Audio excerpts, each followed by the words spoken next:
As the Sangha moved farther from Kapilavastu, the world began to change its posture toward the Buddha.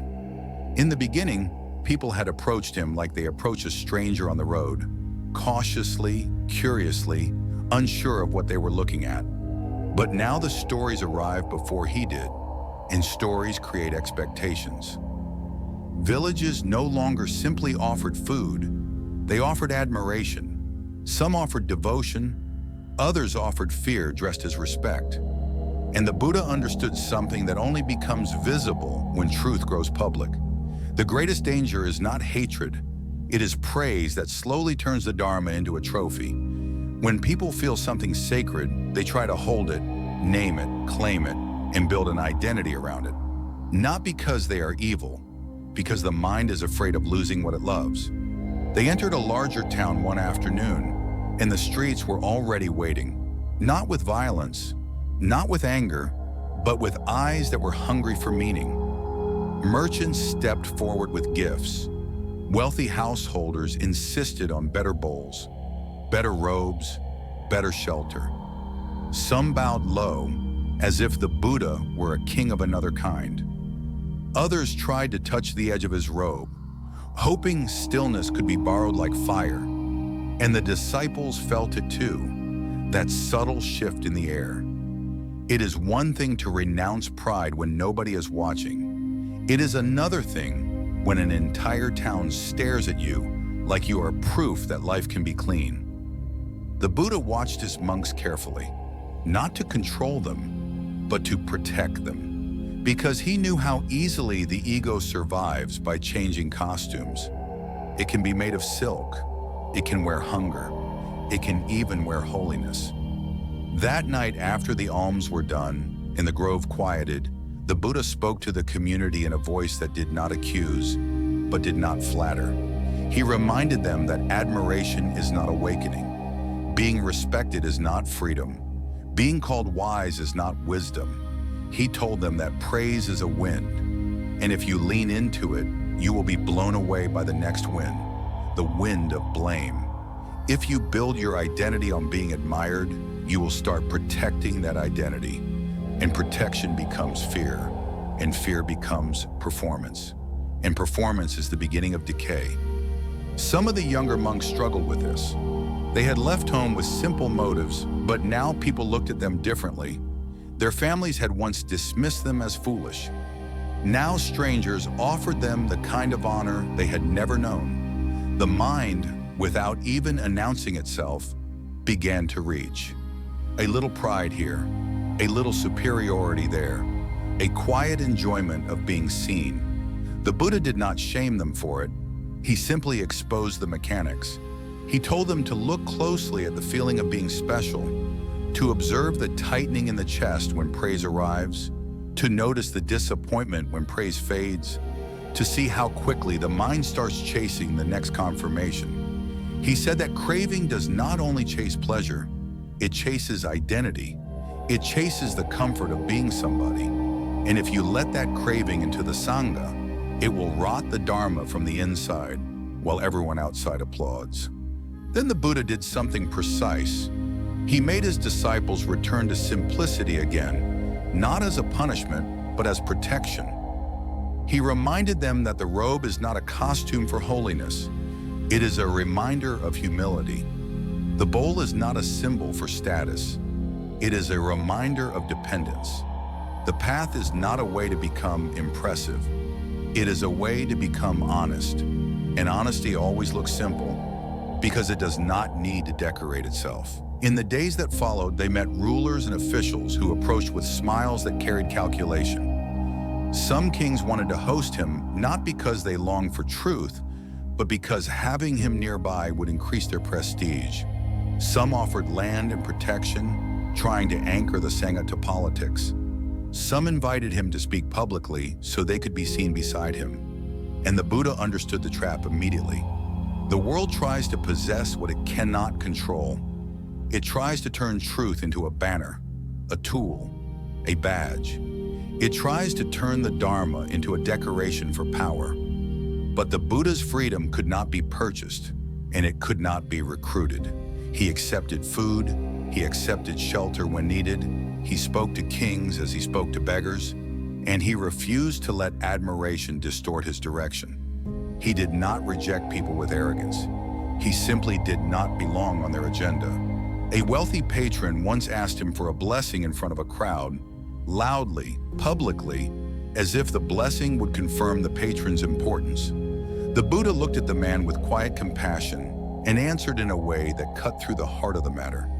He spoke about intention, about how generosity is clean only when it is not traded for reputation, about how giving to be seen is still a form of hunger. The crowd went silent. Some felt offended, some felt exposed, and some felt relief because deep down they were tired of living inside performance. The Buddha was not there to make people feel good. He was there to make truth unavoidable and compassion safe. Inside the Sangha, the pressure increased differently. The more people admired them, the more the disciples began to carry an invisible weight. They started worrying about being perfect. They started fearing mistakes. They started hiding doubt, hiding irritation, hiding ordinary human struggle because they believed they were supposed to look awakened. The Buddha saw how dangerous this was. When you hide your mind, the mind grows in darkness. When you pretend you are beyond craving, craving becomes smarter. When you perform peace, you stop being honest with suffering, and honesty is the only medicine that works. So the Buddha trained them in a different kind of strength, not the strength of the image, but the strength of transparency. He taught them that a mistake confessed is already becoming wisdom. That shame is just ego protecting its story. That humility is not self-hatred, it is accuracy. If you feel anger, you do not pretend it is not there. You observe it. You name it internally. You see the desire behind it. You see the fear behind it. And you choose what reduces harm. That is the Dharma in real time. Not sitting in perfect stillness while life is quiet, but staying awake when the world pulls you into reaction. And then he spoke about the most subtle temptation of all, the temptation to turn the Dharma into possession. Some people memorized teachings and used them like weapons.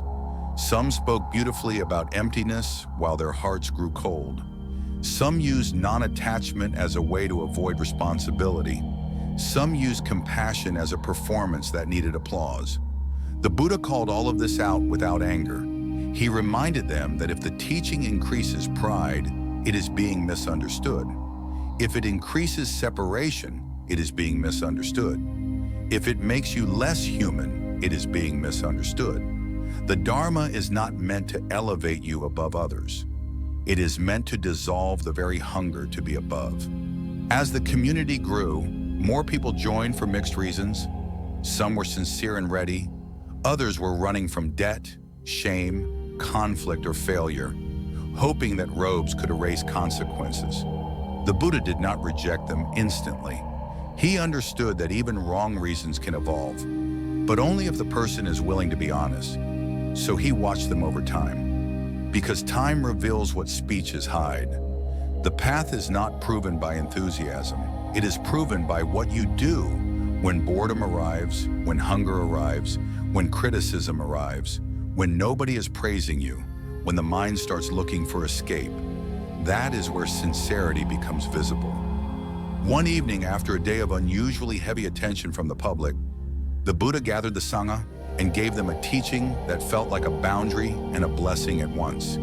He reminded them that the Dharma must remain clean, that it cannot be sold, used, or exploited, that they must never speak in ways that manipulate people into admiration, that they must never let donors purchase spiritual authority, that they must never let politics wrap itself around the path like a vine. The Sangha, he said, exists to reduce suffering, not to collect influence.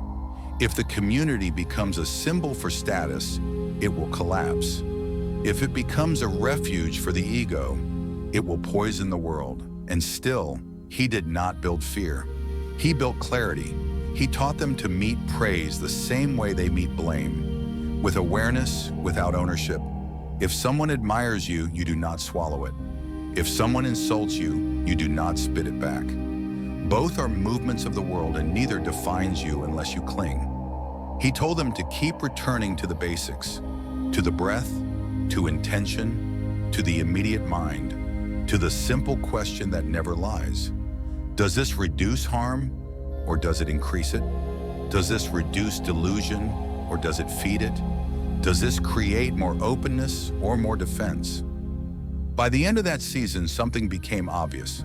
The Sangha was no longer just a group walking behind the Buddha. It had become a visible force in the world, and visibility always attracts distortion.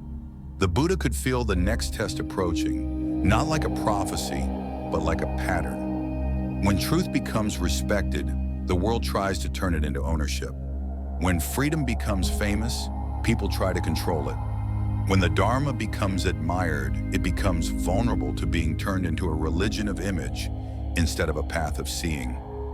That night, beneath a sky full of silent stars, the Buddha sat alone for a moment, not because he needed escape, but because he understood responsibility.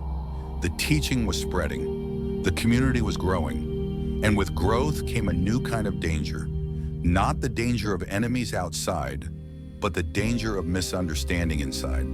The Dharma could survive hatred. Hatred is obvious. It announces itself. But admiration that hides craving is quiet, and that quietness is what makes it dangerous. And as the wind moved through the trees, the Buddha understood the next step. The path would need to be protected, not from the world, but from the mind that tries to possess what it loves. The next chapter would not be about leaving home. It would be about keeping the Dharma free inside success itself. Because if the teaching could survive fame without becoming a trophy, then it could survive centuries. And if it could not, then even truth would be buried under human hunger.